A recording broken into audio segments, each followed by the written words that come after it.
It's a beautiful day right here, and a special welcome to Oweleketv. It is outnumbered live on your screen.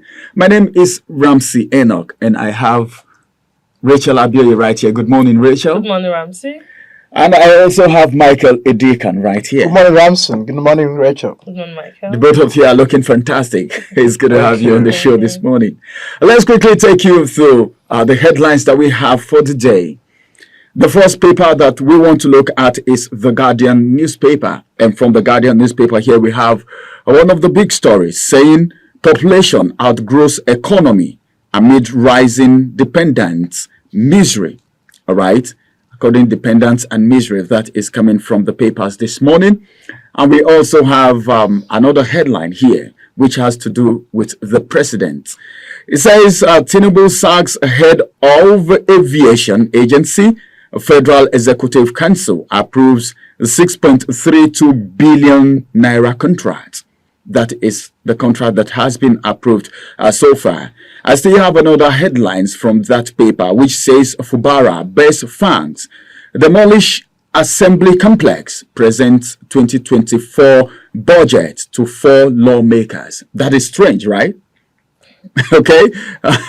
Budget to just 4 lawmakers. That is to tell you of how intensive the problem in River State is. But then, is this acceptable? Will the federal government fold their hands to watch all this happen? Another headline here says a union hails a federal government's exemption of universities, polytechnics, and others. Okay, from the IPPIS. And it is very important. The excitement is so much. And I want to say congratulations to these bodies because they've faced so much in the past as a result of this. And that's the size of the headlines from this paper. Let's quickly move to the next paper. Over to you, Rachel. Okay, good morning once again, viewers. On Vanguard newspaper this morning, says CBN blames scarcity of banknotes on hoarding. Interesting. CBN blames scarcity of banknotes on hoarding. You can find that on page 19 of the Vanguard newspaper. Still on the Vanguard, 2024 Lagos Borno Rivers propose 3.387 trillion naira budget. Can find that on page 13 of the Vanguard newspaper. This is coming from Kaduna as regards the Kaduna bombing. Survivors drag federal government to court, seek 33 billion naira compensation. I hope they get it. I hope so. Ohaneze IPOB begged Tinubu to free Kanu. You can find that on page 11 of the Vanguard newspaper. And finally, the last story I'll be taking on the Vanguard newspaper, which happens to be the big story, says poor Nigerians hit 104 million. This is coming from World Bank. Under that story, says ask NNPC to publish accounts revenue flow. NNPC earnings under scrutiny, says Edu. Eyes Nigerians holding large FX in domiciliary accounts. And lastly, says industry minister counters World Bank on power subsidy. You can find that on page 7 of the Vanguard newspaper. Okay, from Daily Trust newspaper this morning, as the big story says, stop subsidy payment, increase petrol price to 750 per litre, World Bank tells federal government. The one increase in VAT tax for SMEs, advice on fuel price hike incentive. That's from Dons. Subsidy removal hasn't brought expected gains in oil revenues, says the OAGF. Fuel selling above 700 naira in Northeast. What an incident that we are perceiving, the fuel price to ahead of 750, even as the crisis of economy that we are. We just hope that Nigeria will keep on being strong because we are already just adjusting to the new normal subsidy removal. Well, let's see the end of this. CBN suspends new request for intervention loans. You can find that on page 32 of the daily page 2 of the Daily Trust newspaper. Also excited as federal government exempt varsities, polytechnics, orders from IPPIS. That came shortly yesterday. And Fubara presents budget to 4 lawmakers, demolishes Rivers House of Assembly. There's still a lot of crisis rocking River State, and of course, now that the members of the party, the members of the House of Assembly, the 27 of them, left the ruling party PDP to APC. The drama is that the 4 members, were present at the House when the governor presented, the budget. That is the much I can take on the Daily Trust newspaper.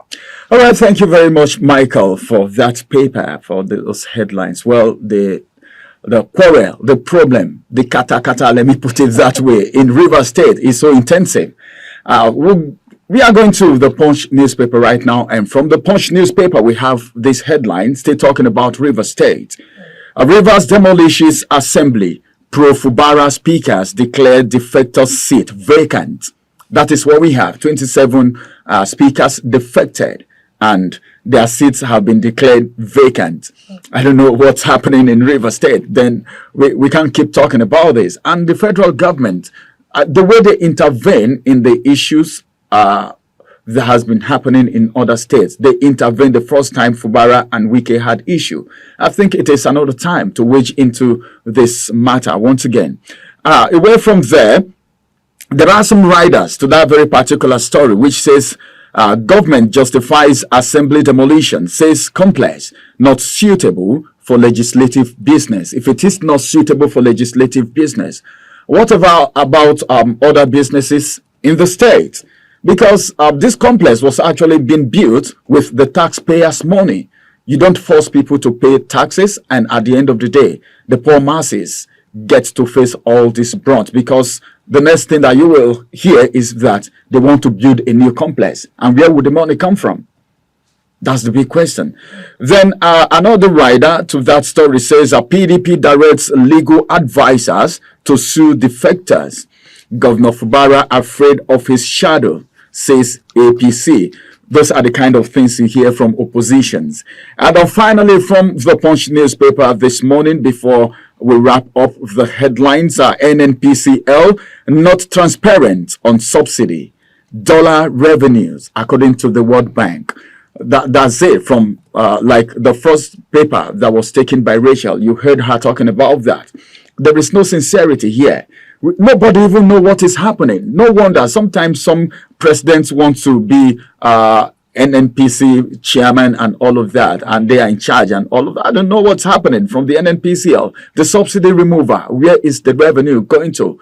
How much have we realized so far? These are questions that should be asked. And the dollar, the free fall of naira to dollar, I don't know when will that stop. These are questions coming from the World Bank, and that is from the papers this morning, and that is the size of the newspaper headlines for this morning. We will go on a quick break, and when we return back again, we will take you straight to the big story where questions will be asked and where your present situation will seriously be addressed. Don't go nowhere. We will be right back. It's still Ramsey, Rachel, and Michael.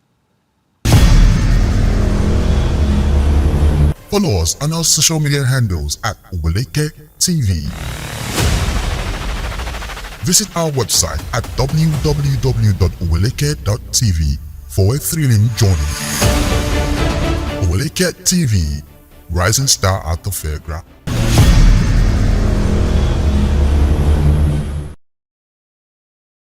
It is so good to still have you right there, very close to your screen. This is one important thing that you have done. Kudos to you.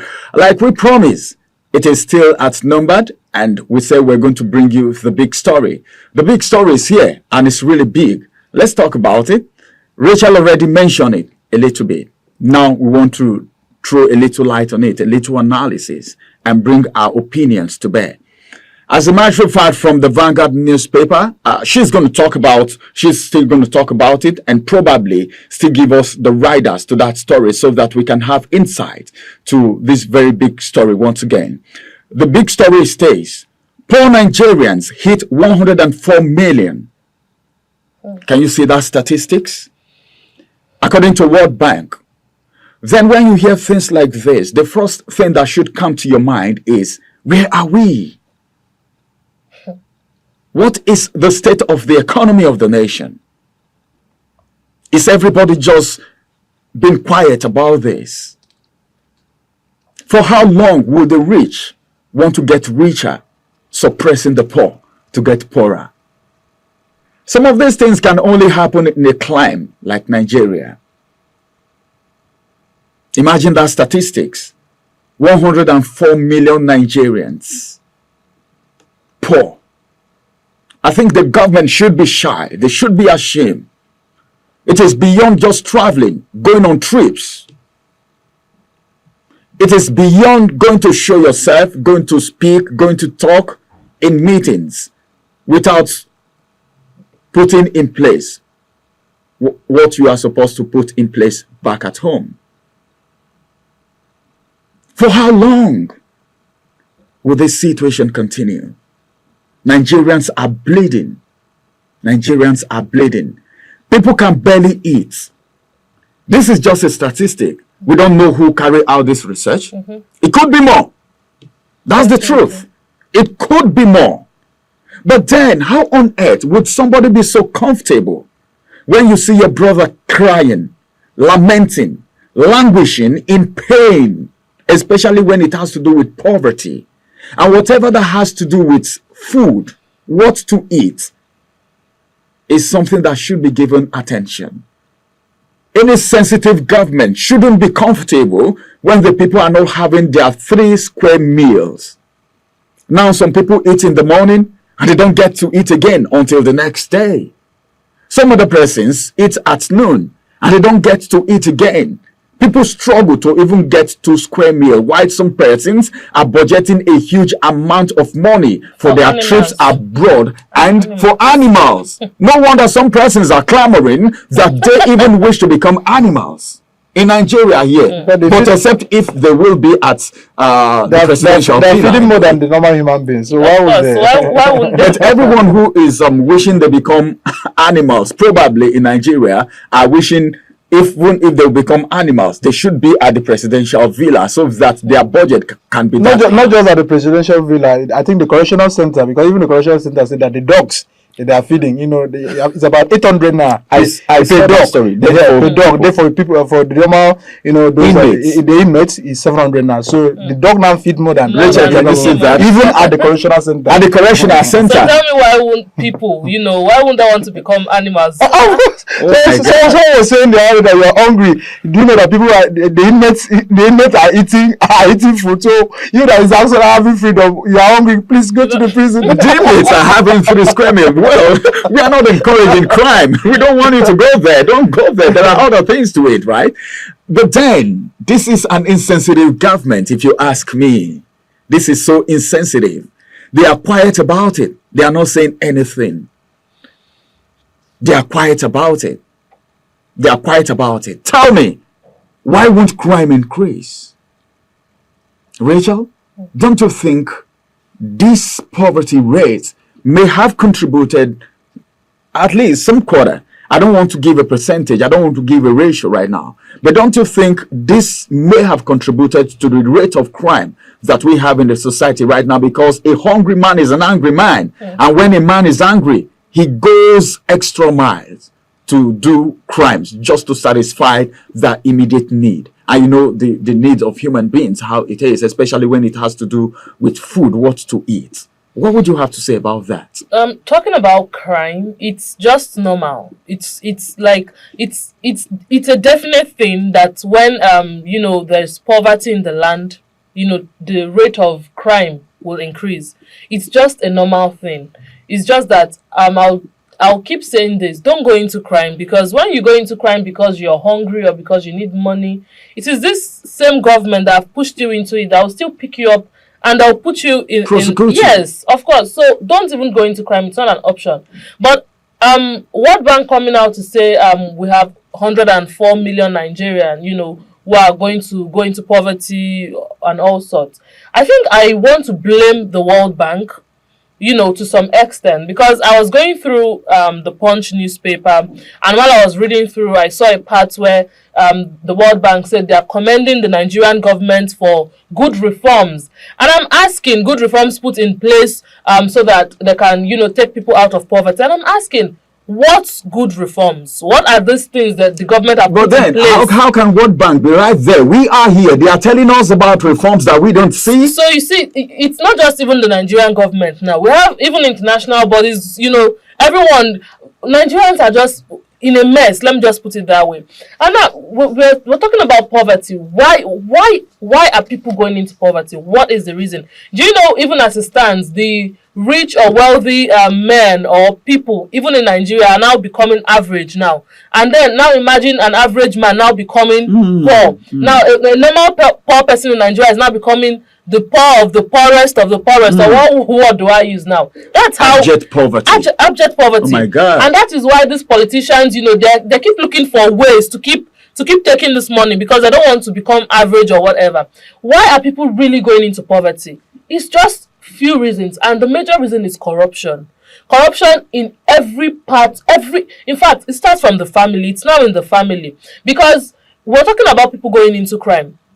If the government are the ones who are the should I call them shareholders or what now, when it comes to poverty, they are the ones who are in charge of poverty. It's not like a thing for them, a normal thing for them. Why it's going to come down to the family. Now you have a child who goes to school, you go to school in the morning, there's no food, your mom or your parent does not have money to get you food to go to school. When you get to school, you definitely want to do one or two things to eat. When the child is hungry, he or she want to look for ways to satisfy himself or herself. They can go into stealing, they can go into whatever, just to survive. Imagine a youth who graduated from school, no job, no nothing, even the skill you learned. You learn how to make bag, how to make shoe, how to make something, and then you open a shop and no one is even patronizing. Who person whatever shop now won't come buy shoe? Someone who has not eaten will come and buy bag. Now you're saying go and learn a skill, don't wait for white collar job. Even the skill now, is it paying? Patronizing the skills. Who? People selling food, they are complaining. They can't even buy these things from the market. And we're talking about, so this thing is just, the major thing is corruption. It starts from these people. And now the World Bank is saying, we were commending the Nigerian government for the good reforms. What good reforms? And I saw another story says, Nigeria's population is projected to reach 400 million by 2050. 400 million by 2050. This is 2023. And we'll be in 2024 in few days. In few days. It's already days. Can you imagine? Yes, days. It's already days. 2024, and they're saying in 2050, 400 million Nigerians. Me, I am projecting that before that 2050. It's going to be more. Yes, it's going to be more, because if World Bank is saying 104 million in 2023, and look at what we are facing now. In fact, in 2 days, this 104 self, it will skyrocket 104 million with what we are facing. And we don't know when this research was done. Do you understand? It may have even increased. So you see this poverty thing, let's just leave it to God. We've been saying God, because there's nothing anyone can do about it. Because even if you learn a skill now, it's not paying. You get a job. You said something that caught my fancy when we were talking about people learning skills. Okay, and at the end of the day, they don't even have people to patronize them. There was a time that people were making a joke when they were saying, come on, everybody is learning hairdressing. Everybody is learning tailor. Who is going to dress whose hair when everybody is a hairdresser? Who is going to sew for who when everybody is a tailor? Everybody is learning digital skills. Everybody know these skills. Who is going to patronize who?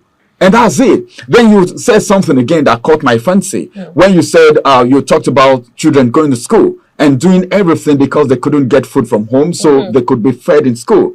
And it reminded me of a statement that someone made some time ago, that young ladies now prostitute just for a bottle of teenagers malt. Yes, Indomie and egg. Yes, you give them Indomie and egg, and before you know it, they are on the bed. Yes. Oh my God, that's how bad it is. This is where the economy of this nation and the government has pushed us to. Michael, what is your own take concerning this issue at this point in time? Well, it's always a bitter experience when we have statistics coming from World Bank and coming from all these international bodies.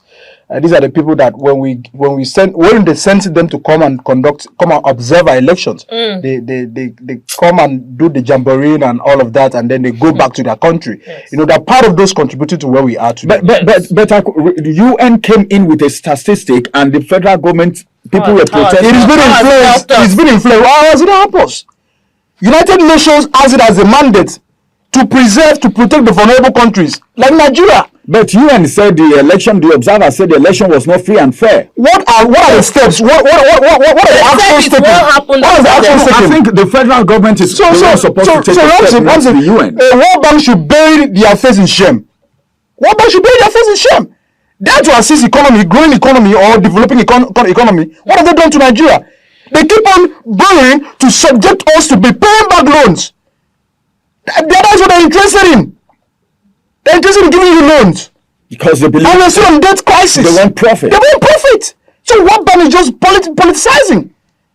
So the fact that, and it's bitter that Nigerians are doing so many things. You see a Nigerian, he's doing this, he's driving Uber, he's working at the market, he's working this, he's working the morning, working the night, doing all those things. Nigerians still, we are having that rate. The 104 is just small because we don't even know the population of Nigeria. That's to start with. Up to today, the NPC that was to conduct population census are not carried out. So we don't even know the statistics of Nigeria. Only for you to come and determine how many millions of Nigerians are in poverty. People every day are coming into Abuja and Lagos.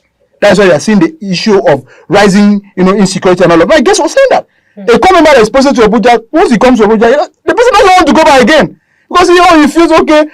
Abuja may be better than my state. Abuja might be better than my community and all of that. So, but is there any job? I mean, even the environment striving in Abuja again, just take the federal capital as an example.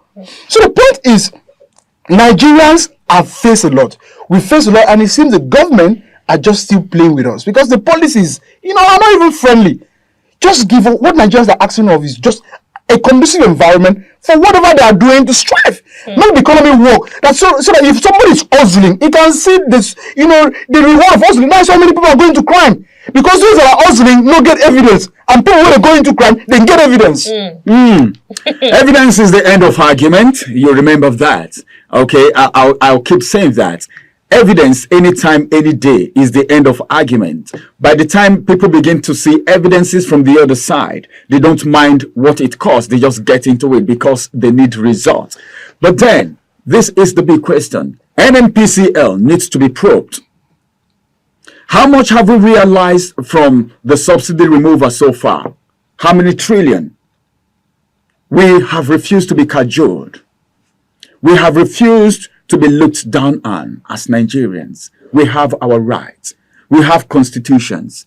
Nemesis is on the way. Pushing people into poverty is not the best. Because don't think you will enjoy what you eat when others are suffering. Because you don't know God is still God. That food can become something else in your system. Because that is a food of corruption. Money gotten from corruption. Ill wealth. This is pathetic, looking at the statistics.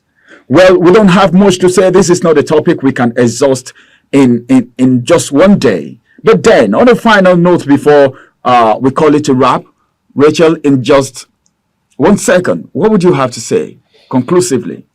Okay, so this is to Nigerians. Don't go into crime. So I saw a video of a graduate who burnt his certificate. We've had several videos like that. They burn their certificate because nothing to show for it at the end of the day. Yes. So don't if you have a skill, please keep it. If you're a graduate, you went to school, hold it tight. Don't go into crime because of the Nigerian government. Keep doing what you're doing. If the World Bank comes out to say 500 million, 100, whatever million, that is theirs. Keep doing what you're doing to survive. Don't go into crime. I like that. You just reminded me of something. When preparation meets opportunity, they call it luck. So you have to be prepared all the time with your certificate, with your skills and grant. So finally, Michael. Yeah, mine is just for government. You have to make the environment conducive for economy to work. You are having a lot of SMEs. We are having a lot of young people doing one thing or the other. All what the common Nigerian is looking for is make the environment conducive, make our economy work. So whatever we are doing, we understand that government cannot produce all the jobs that we need. So what about the businesses that have been established by people that are still grumbling every day and then? So just make the economy work, make the environment. That's what we are calling on you to do. All right, make the economy work. Give us a conducive environment and you will see how good Nigerians are, how intellectual Nigerians are, how intelligent Nigerians are. The intellectuals that we have in this country are so many, and that's why the outside countries are taking advantage of our people who are very intelligent. And this is the size of Outnumbered today. It's so good that we have to talk about this. Just stay positive all the time. Make sure you shy away, run away from crime, and do everything that you have, so that one day, when opportunity meets preparation, you will be lucky to get into that position when favor shines on you. My name is Ramsey, and it's been Rachel Abioye and Michael Edikan. Have a beautiful day. We'll see you again tomorrow. Bye-bye for now.